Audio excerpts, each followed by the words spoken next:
So, hello there, and welcome back to another Night of the Movies podcast. I'm Spy Knight, and in these podcasts, I love talking about things, movies and TV, and whatever I want, whenever I want. And in today's podcast, I'm continuing on with my Pirates of the Caribbean reviews, as I reviewed the second Pirates of the Caribbean movie, Pirates of the Caribbean, Dead Man's Chest. So, let's get into it, shall we? Pirates of the Caribbean, Dead Man's Chest, released in 2006. That's right, it was released almost 20 years ago now, which is crazy when you think about it.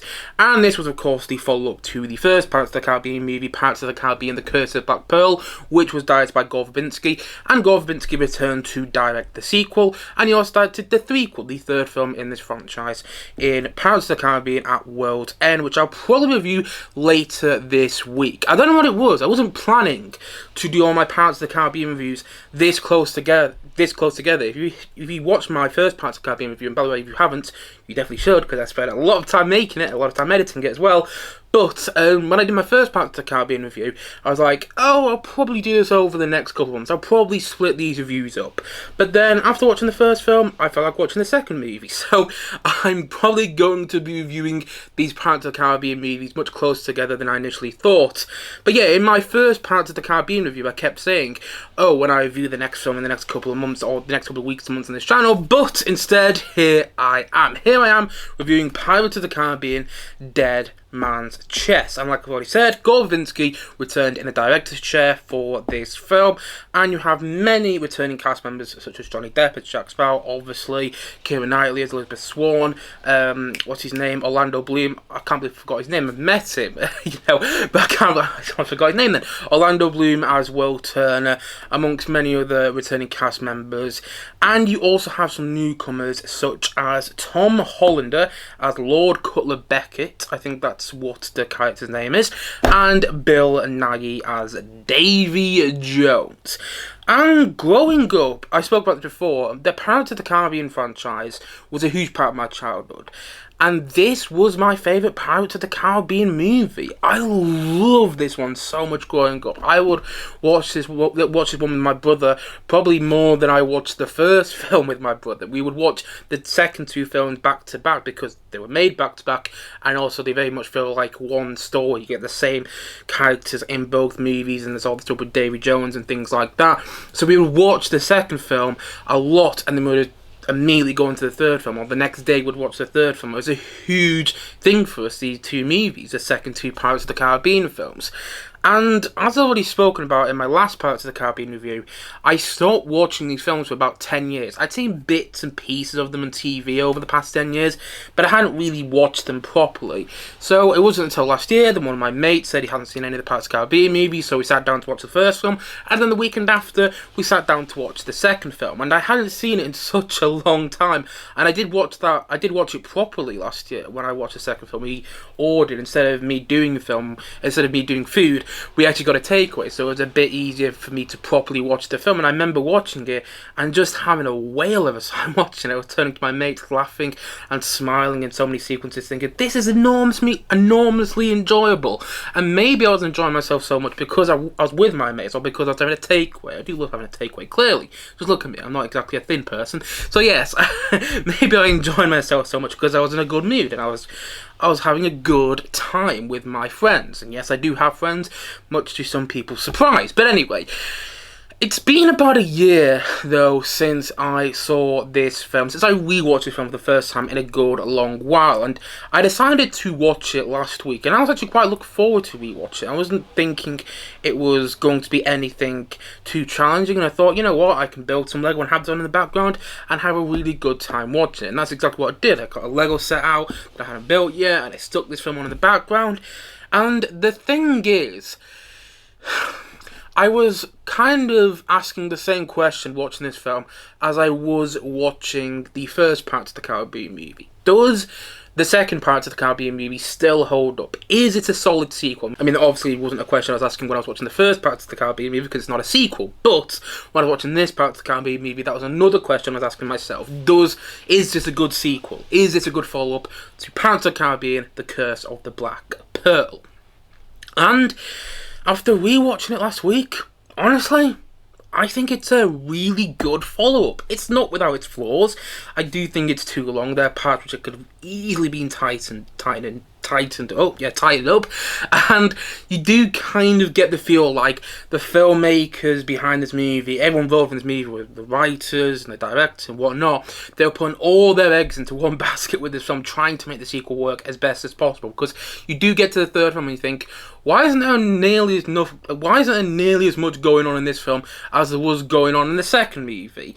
And again, it has its flaws, and you do kind of sit there thinking, why isn't more of this in the third film? Why didn't they transfer some of that over? Because there's so many great set pieces in this movie, and I can only think of one or two great set pieces, if that, in the third film. So there are issues with this film overall. I'm not sure if it works totally as a second film in a trilogy, because I always think of the first three Pirates of the Caribbean movies sort of as their own entity. I actually think more of the second two Pirates of the Caribbean movies more as their own entity. I don't really, when I think Pirates of the Caribbean, I kind of think the fourth and the fifth films are two different movies, you know what I mean? I think they're kind of like the epilogue, if you will, at the end of a story. They're like the following chapter, kind of like fan fiction in a way, actually. Kind of like fan fiction, whilst when I think of Pirates of the Caribbean, I think of the first three movies.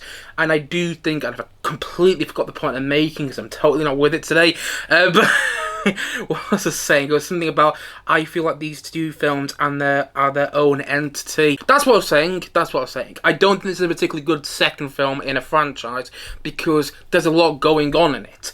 I think a second film in a trilogy should be setting the ground for the third film a bit more than this film does, and should be creating more of a setup for the third film. I'm not sure if this film totally does that. Sure, and spoil it here in case you haven't seen this movie, sure, Jack Sparrow, quote unquote, dies at the end of this film, but it doesn't really set up the third film in a way. Like, if that didn't happen, I'm not sure the third film would have been totally different, because Jack Sparrow's still in the third film. He doesn't die, does he? Everyone knows what happens. So, he just gets stuck in Davy Jones' locker. So, yeah, I don't know if this film totally works as a second film in a trilogy. That being said, I do think it works as a solid, and I mean solid with a capital S, a solid sequel. And it's a solid sequel because it has, in my opinion, and it's just my opinion, if you disagree, you disagree. Everyone's got their own opinion on every movie they watch. But for me, this Pirates of the Caribbean movie has the same spirit and has the same swashbuckling adventure about it that the first Pirates of the Caribbean movie has. I love the energy of this film. Sure, you could argue it takes a while to get going, and, you know, I probably agree with that argument. But at the same time, though, when it gets going, it's just... I just can't see how you wouldn't enjoy this film. It's got so many enjoyable sequences, and I really like how it carries on and develops the characters from the first film. I like how the Jack Sparrow we see in this movie isn't the same Jack Sparrow we see in the first film. Jack Sparrow in the first film, he's outsmarting everybody. He's brave, you know, he's not exactly scared of anything. Whilst in this film, we see that he's scared of something. I'm like, oh wow, somebody or something is scaring Jack Sparrow, is scaring him away from sailing on the sea, and sailing on the seas, and I just think that's quite an interesting way to take the character. Plus, I like what they do with Will Turner and Elizabeth Swann in this film. I like that they give more to do and they begin to have their own character arcs, because I think Elizabeth Swann's character arc is quite dependent on Will Turner in the first film, whilst in this film they felt like they got a bit more agency, those two characters. Plus, I really like how you see many of the supporting cast back. I do wish Zoe Saldana was in this film, because she's not. She was in the first Pirates of the Caribbean movie, and in this film, Gibbs shows up and says, oh, we got much of the crew back together. He says something like that, but then you realise Zoe Saldana isn't there. There's no explanation there. I do think that could have been, because she's a big actress, and I think by this point, or not by this point actually, she wouldn't have been an Avatar by this point, but she was on the verge of becoming this huge star. You know, this was before she did Avatar, this was before she did the Star Trek movies, and this was before she did... I can't remember at the moment, the Guardians of the Galaxy. I don't know why I couldn't remember Guardians of the Galaxy just then, because it's my favourite, the first Guardians of the Galaxy is my favourite superhero movie. But yeah, it's before she did those movies, and I just feel watching it now, it's kind of odd that there's no explanation as to where Zoe Saldana's character is when she's actually quite a big part of the first film, and she's become this huge actress. She started like the biggest franchise of all time, Avatar, and the MCU, and it's like, okay, wow, she's not in this film. I think it is a little hole there. Not a big hole, I can get past that, but yeah, I would have liked her to be in this film because she was a good presence in the first one. I do feel she's kind of missing in this film. But going back into the things I liked, I enjoy seeing all this crew back. I enjoy seeing Mackenzie Crook and the other actor that he played alongside. You know, the two that are always fumbling about, getting into a bunch of problems and trying to get the Black Pearl for themselves early on in the movie. I enjoy seeing them two back in this film as well, and I enjoy seeing Gibbs back. And I also really like how this film develops on the character James Norrington. I think that's what the character's called. Yeah, from the first film, you realise after the events of the first film that he's lost everything. And now he is his pirate, and you literally see him get flung into pig shit at one point. And so seeing his character develop throughout the film and seeing him give more to do, get a bit gritty and everything like that, I just think that's really good. And I like the sword fight between him and Will Turner and Jack Sparrow towards the end of this movie. I think the finale of this film, I mean, you can argue the finale of the film is the Kraken taking on the Black Pearl, but I think the finale of this film is actually kind of, I think it's the wheel sequence. You know, if you've seen the film, you know exactly what I'm talking about. The fight sequence with the wheel, which I think is epic. I absolutely love that sequence. I think it's one of the best set pieces I've seen in the blockbuster, period. And that's not me over-exaggerating that. Whenever I think of the Pirates of the Caribbean franchise, that is the one set piece that always comes to mind. I think it's so creative. I can imagine the filmmakers are coming up with that idea and going, you know, giving themselves a little round of applause, going, well done, guys. That is going to be one heck of a set piece. And I bet it took forever to do. I bet that whole section with the wheel and the fight sequence between Jack Sparrow, Will Turner, and James Norrington took forever to do. But you know what? It's worth it. And there's so many great set pieces in the film. It's not just that one sequence. There's also the sequence where you first see the Kraken destroy a boat. And I'm like, wow, I love the way that is done. I love the way it's edited. I love the way you see Will Turner just managing to survive the Kraken on this boat. And you really see the horror, and you really feel the horror of the Kraken in that sequence as well, with the, I better say John Williams in it. It's not John Williams, it's the Hans Zimmer music, so I'm a huge John Williams fan, so excuse me there, but I love the Hans Zimmer score, you know, it's da-da-da, dun-dun-dun, da-da-da, dun-dun-dun, da-da-da, dun-dun-dun, da-da-da. Love that whole sequence, and I love the addition of the Kraken in this film. I wish the Kraken was in the third film, and I wish you actually got to see, I mean, I suppose you do see Jack Sparrow defeated at the end of this movie, but I wish it had more of a send-off, you know? However, I love the Kraken in this one. I love the theme. I love the music that goes along with the Kraken. Yeah, I think that was such a good idea. And yeah, they're really good set pieces in the film. It's not just the Kraken. It's not just the whole wheel sequence. There's a lot of great stuff with Davy Jones. A lot of great set pieces. A lot of great set pieces there. Like when you actually see Davy Jones and Jack Sparrow meet for the first time in all this long time. And also towards the end of the film when you see the Black Pearl face off against the Kraken. There are many great set pieces. One set piece I almost got to mention. How did I forget to mention this? One of my favourite set pieces in this movie is when you see all the pirates. When you see the pirate crew of the Black Pearl stuck in that bone cage where the natives have put them, and they're trying to get out, and they're swinging from side to side, and then Jack Sparrow is trying to escape the natives with that huge sort of stick, that huge sort of stick on the back of him. And I just think that whole sequence with when they're escaping the bone cages is again enormously enjoyable to watch.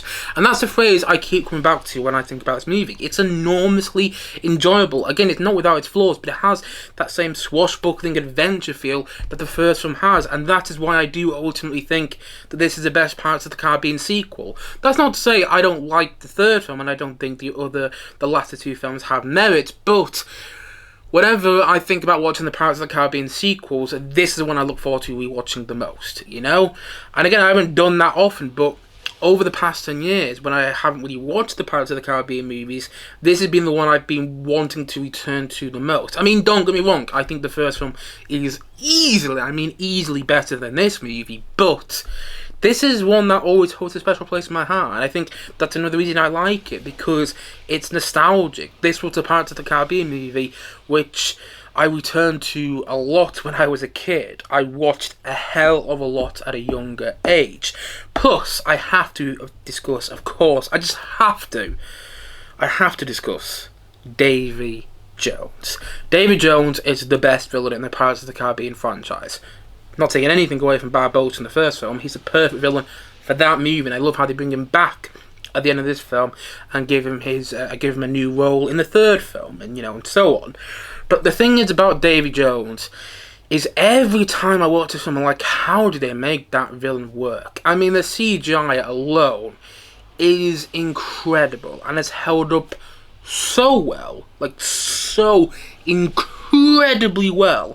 They were building off what Andy Serkis, Peter Jackson, and the team behind the Lord of the Rings movies did with Gollum in the Lord of the Rings movies.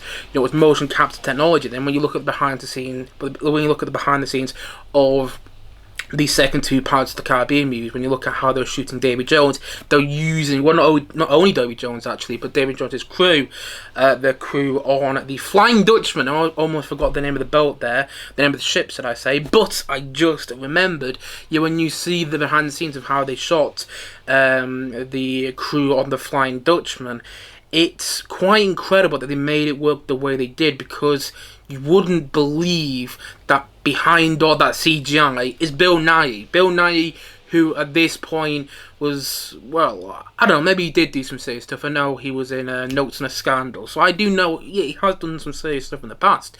But I think he was, by this point, kind of getting known for his rom-coms. I mean, not too long before this, he'd been in Love Actually, which Keira Knightley was also in. Bill Nighy, when you think about him, he's quite a funny guy. Whenever he pops up in something, he's usually playing the comedic role. Whilst in this film, he's a full-on villain. He's not just a villain, he's Davy Jones. And there's, he's like the undead. He's like a sea creature pirate come to life. So yeah, I love the way Bill Nighy plays him, and I think the character would not be the same without Bill Nighy's performance. I never feel like I'm watching Bill Nighy play a character when I watch him in this film. I never feel like that, and that's partly because, he doesn't look like Bill Nighy at all, obviously, but also, sometimes you watch a character do motion capture, like as good as Andy Serkis is as Caesar in the Planet of the Apes movies. When I watch the Planet of the Apes films, the recent Planet of the Apes movies, I do see Andy Serkis as Caesar very occasionally. Like I watched a bit of War of the Planet of the Apes last week, and I was like, oh yeah, I can see Andy Serkis in that role. But whenever I rewatch the Pirates of the Caribbean movies, I never see Bill Nighy as Davy Jones. And I think that's also because of the CGI and the motion capture technology, which has held up so incredibly well, so amazingly well. The way they make Davy Jones look, I mean, they won an Oscar. The people who did the CGI was actually ILM, Industrial Light and Magic, who also did a lot of the CGI and did a lot of the innovative technology for the original Star Wars movies, the Star Wars prequels, and they also did for like the Indiana Jones films. Think of probably any movie that has had innovative technology in there, with the exception of the Lord of the Rings movies. Most movies from the past that are innovative, like Jurassic Park, Terminator 2, a lot of these movies which were innovative in terms of their special effects and visual effects were all through light and magic, industrial light and magic. Yeah, I think that's what they're called. There's a whole docu-series about them on Disney Plus, which I definitely recommend watching if you're interested in that sort of stuff. I am, and I loved it. And in the second series of that docu-series, there was a whole thing about the Pirates of the Caribbean franchise, and there was a whole thing about, the people who were working on Davy Jones talking about how they brought that character to life. Gore Verbinski, who directed this film, and the subsequent Pirates of the Caribbean movie, talking about how he wanted Davy Jones to look, and I really feel they just did a tremendous job doing that. Say what you will about this movie. I know that this movie has more detractors than the first film. I know there are a lot of people who just straight up don't like the second Pirates of the Caribbean movie, and I kind of get it, but I personally still really enjoy it. But say what you will about this movie, love it, hate it, want to marry it, whatever. The thing is, Davy Jones still looks incredible, and you cannot say otherwise. I just think I don't see how you can watch this film and go, okay, Davy Jones looks bad. I don't believe in him. I mean, say it all about some of the other members of the Flying Dutchman, say it all about some of the other members of Davy Jones's crew, but Davy Jones himself still looks amazing, and it's totally believable. I remember watching this film when I was a kid thinking, how the hell did they make Davy Jones look like that? And then I remember seeing that image of Bill Nighy behind the scenes playing Davy Jones for the first time thinking, what? No, that can't be Bill Nighy playing Davy Jones. And then I found that it was, because I looked at some of the videos and the behind the scenes features behind this movie, and I was like, wow. I mean, that alone just makes the film worth a watch, in my opinion. And I do feel this film is worth a watch. I do feel it's more than just the value of a worth a watch, you know what I mean? I think there's a lot more to this film than a lot of people give it credit for. It's still got many of the same themes, story-wise, as the first parts of the Caribbean movie. It's still focused on the importance of doing the right thing and the wrong thing. It's still all about loyalty and what would you do for love and all that jazz. And it's still got that same feel as the first part of the Caribbean movie. And sure, you could still argue, and I don't understand this argument. I wouldn't necessarily agree with it, but I understand where you're coming from. You could still argue that this film very much feels like it's based on a theme park ride, or that this franchise feels like it's based on a theme park ride. But again, I don't think that's necessarily a bad thing, because this film has got a good heart with it. Whenever Jack Sparrow's on screen, you're rooting for him. And I do feel that Johnny Depp does a great job carrying over his Jack Sparrow performance in this movie. I know a lot of people say his Jack Sparrow performance in this film isn't as good as his Jack Sparrow performance in the first film, and perhaps I do think that's perhaps because maybe the novelty of his performance in the first film had sort of faded away, because there was 3 years between this and the first film. So maybe that's why, but I still think it's a really good performance, and you root for Jack Sparrow. He outsmarts everybody. He makes decisions which you don't necessarily agree with, but then you realise, oh, that's why he made the decision. He's always got a plan. He's always got something up his sleeve. I don't have a sleeve there, so I don't know why to try to do that. But anyway, yeah, he's always one step ahead of everybody. And you totally root for Jack Sparrow, and I think another reason you root for Jack Sparrow, again, which is something I said in my last Pirates of the Caribbean review, is because he's funny. I love when you have a protagonist who is not just serious all the time, who adds a bit of comedy in what he does, and I really like the way Johnny Depp plays Jack Sparrow again in this movie, and he is the heart of the film. I mean, you could also argue the heart of the film is in the relationship between Will Turner and Elizabeth Swann, but that kind of dies away, on purpose in this film, and then it kind of comes back into fruition in the third film. But yeah, I really like Jack Sparrow in this movie. I really like how they develop the character, and I love how everything builds up to these great sequences. I love how Gore Verbinski, well, I don't love it actually, but I really like how Gore Verbinski holds back on so many of the set pieces in this movie. Lets the film build up to those set pieces, and when they come, like the wheel sequence, or the sequence from the pirates from the Black Pearl, the pirate crew of the Black Pearl are trying to get out of the bone cage, or the sequence of the Kraken, and there's so many great sequences like those in the movie. I love how Gore Verbinski waits and let the film build to those sequences. And I do think this is a really good follow-up to the first part of the Caribbean movie. As I've already said, I think at least 3 times in this review, but the other reason, and the other big reason I think this is a good follow-up to the first part of the Caribbean movie, is because of the musical score. The musical score by Hans Zimmer to this film is probably my favourite Hans Zimmer musical score.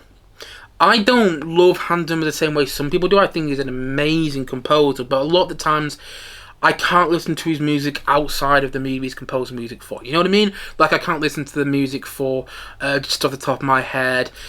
I mean, I have done this, but I can't really listen to the score for Inception outside of watching that movie, because it doesn't have the same effect. I think the score for Inception works far better when you're watching the movie. Whilst if you look at something like John Williams, I can listen to a John Williams piece of music without watching the film, and I still feel like the music tells its own story. And, you know, Hans Zimmer's music does do that as well, but a lot of the times, you know, you can't sing, and my computer's trying to speak to me there, you can't sing Hans Zimmer's music, can you, outside of the film? You can't really hum it, whilst you can with John Williams' music. You know, I can't say how many times I've been walking around the house and I've been humming the Indiana Jones or Jurassic Park or Star Wars theme. You get the point I'm making. But at the same time, I can't tell you how many times I've been walking around the house and I've also found myself humming the Pirates of the Caribbean themes, particularly the music to this film, and in particular the theme titled Jack Sparrow, which is one of my favourite pieces of music from any blockbuster movie. I love that piece of music. It perfectly captures the character of Jack Sparrow, but also I think it really captures, I think it really encapsulates the feel of the Pirates of the Caribbean franchise and the second two Pirates of the Caribbean movies in that one piece of music. I love how it starts kind of tame, you know, dum da dum boom dum da dum rum da dum rum da dum, and then towards the end of that piece of music turns to this big epic score, and it's like da da dum da da dum da da dum dum dum dum dum dum dum. How many times have I hummed that piece of music to myself? You know, that just that little bit in the Jack Sparrow theme. You know, da da da da da dum da da dum dum dum dum dum dum dum. I find myself humming that quite a lot, probably more than I admit. But yeah, I love that theme, and it's not just that theme. There's plenty of great themes throughout this film, and as I briefly mentioned early on in the review when I was talking about the Kraken theme alone is like da da da dum dum dum da da dum. It's probably quoting another famous piece of music which I can't name off the top of my head right now, but yeah, I love the Kraken theme. There's many great themes in this film, and I really wish many of the great themes in this movie were actually released officially, because although you get the official soundtrack on Spotify, and it's good, it's really good, I listen to the official soundtrack on Spotify quite a lot, there's also a lot of music from this film that hasn't been officially released. You can find it like a sort of rough recording of it on YouTube or something like that, but the thing is, a lot of the music for this film hasn't been officially released, and I do think that it's a bit of a shame, because I was watching this film last week and I was like, oh wow, there's a lot of great music in this film, and I don't think I've actually heard it outside of this movie. I don't think I've heard it available outside of this film, and I do wish, and maybe it has happened and I just didn't know about it, but I do wish that an expanded version of the score to this film, and, well, to the first three Pirates of the Caribbean movies at that, was released. Like, they did a limited edition expanded score to the first three Harry Potter movies, and I bought it. They did a limited edition expanded score to the first two Jurassic Park movies, and I bought it. They did a limited edition expanded score to the Lord of the Rings trilogy, which I have heard but don't have on disc, unfortunately. But you get the point I'm making. I like when you really get to hear all the themes from a score outside of the film, and you really get to appreciate a composer's work. And I don't think we really got the chance to do that with the score to this film, and I hope one day we do get that, because there's so much great music in this film, and a lot of it is on the official Spotify soundtrack. Well, it's on the official soundtrack that's been released, not just on Spotify, but it's been released elsewhere and everything like that. You can get on disc. But I think there's also a lot of great themes from this film which haven't been released, and I hope that one day they are released, because there's a lot of great music in this film, and I hope one day it fully gets its due. But I think another reason this film worked is because the score worked. The score was such a vital part of the first Pirates of the Caribbean movie. There's a reason that people still go on about the Pirates of the Caribbean music to this day. There's a reason that orchestras and brass bands and concert bands and you name it still play the music to the Pirates of the Caribbean franchise, and that's because the music to the first Pirates of the Caribbean movie was so memorable And Hans Zimmer did a great job following that up with the score to this film. Yeah, I love the score to this movie. It might be my favourite Pirates of the Caribbean score. I love the score to the first film, and I also really like the score to the third film. I don't remember the score to the fourth film too well, or the fifth film too well. I will probably, when I rewatch those films in the next couple of weeks, or the next couple of days, should I say. Well, the next week on this channel, but, yeah, this is the Pirates of the Caribbean score I listen to the most. So that's a really long-winded version of me saying that this is my favourite Pirates of the Caribbean score. I don't know what's with me today. It keeps fluffing my words. But yeah, that's another. It's a long-winded version of me saying this is my favourite Pirates of the Caribbean score, and I think it's a great follow-up score to the first Pirates of the Caribbean theme. First Pirates of the Caribbean film, with a lot of the same themes in there from the first film, and also many new themes which work too. And I really like this film. I don't love it like I love the first Pirates of the Caribbean movie, but I do think it's a really solid follow-up with great set pieces, which just can't help but make you smile. And sure, it's longer than the first film, and you can kind of feel that there's a lot going on in the movie, but it never stops moving, in my opinion, and it's still got that swashbuckling adventure feel about it, less than the first one does, but it's still got the feel in there. I do think that it works as a sequel, and I like how it develops all the characters. I love the addition of the Kraken. I love the addition of Davy Jones. I think Lord Cutler, what's his name? Bucket, and that's what the character's name. I think he's also a good villain, but I think he's slightly better in the third one, which is why I haven't discussed him too much in this review today. But I do feel there is so much to like about this film, and I don't feel it quite gets the credit it deserves. You know, I think a lot of people kind of dismiss this film and say it isn't as good as a sequel. And, you know, everyone's entitled to their own opinion. I'm not saying they're not. But, for me, this is the best Pirates of the Caribbean sequel. And I think it's because it has many of the same themes in the story. And I think it's because it has a great score. I think it's because it's got many great set pieces. It's still exciting. It still feels like an adventure movie. It expands on the Pirates of the Caribbean franchise and the world of the Pirates of the Caribbean movies in a great way. And I think it does a really good job at carrying on the story. You know? And, yeah. I think it works. It's not great like the first film, but it's really solid. And you know what? That's good enough for me. Yeah. I really like the second Pirates of the Caribbean movie, Pirates of the Caribbean Dead Man's Chest. And that is why I'm going to give it a 7.5 out of 10. I'm not giving it higher than that because, again, it has its flaws. And I could go into the flaws. I could pick apart this film and I could probably find loads of things. And I mean loads of things wrong with it. But it's an enjoyable 2 hours and a half. It's longer than that, isn't it? It's almost 3 hours. But it's an enjoyable film watching experience. That's what it is for me. And that's what I kind of expect from these movies. And it feels like a blockbuster, you know? So the one thing I mentioned, the first Pirates of the Caribbean movie, which I didn't focus so much on in this review, because I mentioned it quite a lot in my review of the first Pirates of the Caribbean movie, but it feels like a blockbuster. The money's on the screen in the way you want it to be. And just that wheel sequence alone, I think, is so creative. I mean, I love the Kraken as well, and I also love the sequence when they're escaping from the natives on the island. There's so many parts of the film, and I'm like, yeah, this is really good.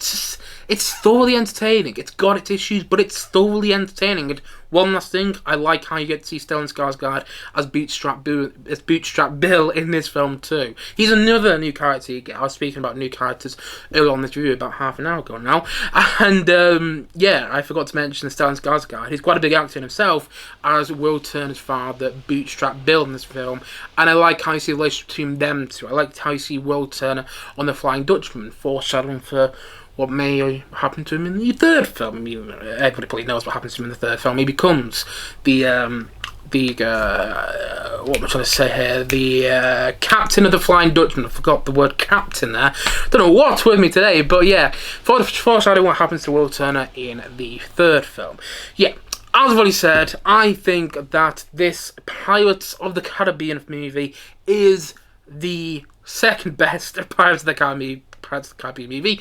I mean, it is the second movie at the same time, but I also think it's the second best. I think it's a worthy follow-up.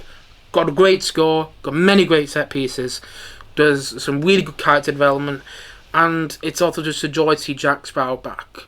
And I love how throughout the film he keeps escaping death as well. Like, literally his introduction, his reintroduction in this movie is him in a coffin, and he shoots his gun, and he gets out the coffin. And it's like, right at the start of the movie, they're telling you that Jack Sparrow is not going to die at the end of this film. You know, he's always escaping death. He's always just one step ahead of the game. And I think this film carries on that well. Yeah. This is my favourite Pirates of the Caribbean sequel, for all those reasons that I've said in this review today. And so, all in all, as I've already said, and as I'm going to say once more in this podcast today, Pirates of the Caribbean Dead Man's Chest is a 7.5 out of 10 from me.